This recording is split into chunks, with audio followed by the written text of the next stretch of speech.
Hi, my name is Mia and welcome back to my YouTube channel. In today's video I want to compare interrailing, so going through Europe by train, to road tripping and car camping through Europe, as we have now done both. Last year we went on a 30-day road trip through 15 countries in Europe, and right now we just came back from a 40-day Interrail trip. So yeah, I've kind of structured this video, dividing it into 3 pros and 3 cons of every method of transportation, to kind of, lay it out for you to make your decision easier on how to travel through Europe the best. Now, let's start with the Interrail pros. Number 1, it is obviously very much environmentally friendly compared to taking a car or flying. Because you will be sharing a train compartment with hundreds of other people. So yeah, the emissions are very, very low in this case. Number 2, I found that interrailing was very relaxing. So by the time you get to any place, after just sitting on the train and enjoying the view, we have found that we were very relaxed and we had a lot of energy left to go out and explore each place that we saw. And the third pro is that Interrail will take you straight to the main stations of every city, which are mostly located right in the city center, so you will have all the attractions right then and there. But of course it's not all great about Interrail, so here's my 3 cons. Number 1 is that interrailing was very, very expensive compared to road tripping. For us and the way we did it.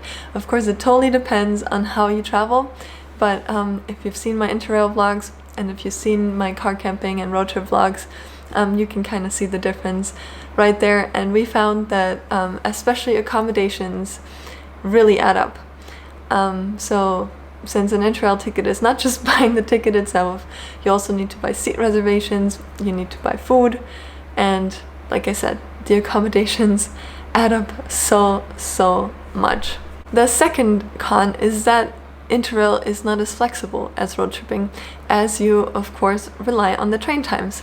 So yeah, unlike in a car, you have to research what time the train goes and then you need to be there at that time, whether that's super early or inconveniently in the afternoon, or sometimes there's only trains going like every 2 or 3 days from one city to the next that you want to see.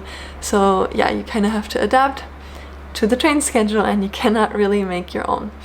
Now the last con that we have found is that not all countries and cities are well connected by train. We have found that out because originally we had planned to also go through the Baltics on our Interrail trip, but there were absolutely no trains going. It was a total mess of taking buses and walking across borders and so on and so forth. And when we found that out, we wanted to reschedule to Greece. Same issue, not really any trains going in and out of Greece. And in general, the Eastern European countries are oftentimes a little worse connected than Western and Central European countries. Now on to the road tripping pros. As I've already mentioned, the price is definitely a big pro for us. Road tripping was really cheap the way we did it. We obviously went in our own car, so we didn't have to pay for a rental car, and we slept in our car, which was the biggest money saver ever. So we just put our seats forward and we laid our sleeping pads and our blankets there, so we didn't spend any money on hotels. And we also brought a little gas cooker with us, so we cooked a lot of the time as well, and that was obviously a big money saver as well. Now number 2 is that road tripping is obviously super flexible, because you can just get in your car and drive whenever you want, wherever you want. So you can sleep in as long as you want, you can leave a city early or late or whatever. You don't rely on anyone but your own feelings.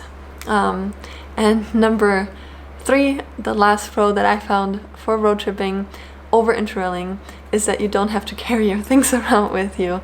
So yeah, obviously when interrailing you have to carry your big backpack from one place to the next, and that can be very, very exhausting. But if you go by car, you can obviously leave all your things in there, and you can bring a whole lot more things as well, because there's of course a whole lot more storage inside a car than inside one backpack. Now, still not all great about road tripping, so here's my 3 cons. Number 1 is it's obviously way worse for the environment. Especially if you're only 1 or 2 people going by car, the emissions are obviously very, very bad for our planet, so that's something to keep in mind.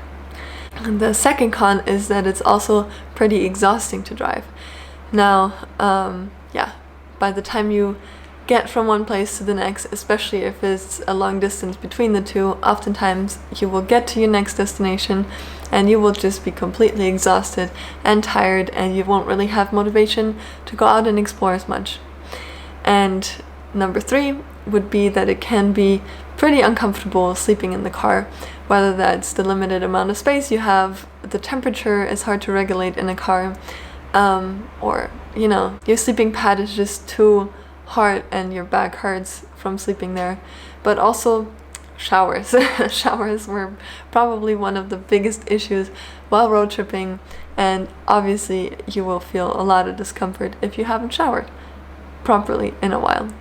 So yeah, this is all I have for you. This is all the pros and cons that I found for each side. We really enjoyed both, so it's really up to you what you feel like doing. I hope this helped you. If it did, make sure to give it a like and subscribe so you don't miss any of the next videos. Thank you so much for watching. See you next time.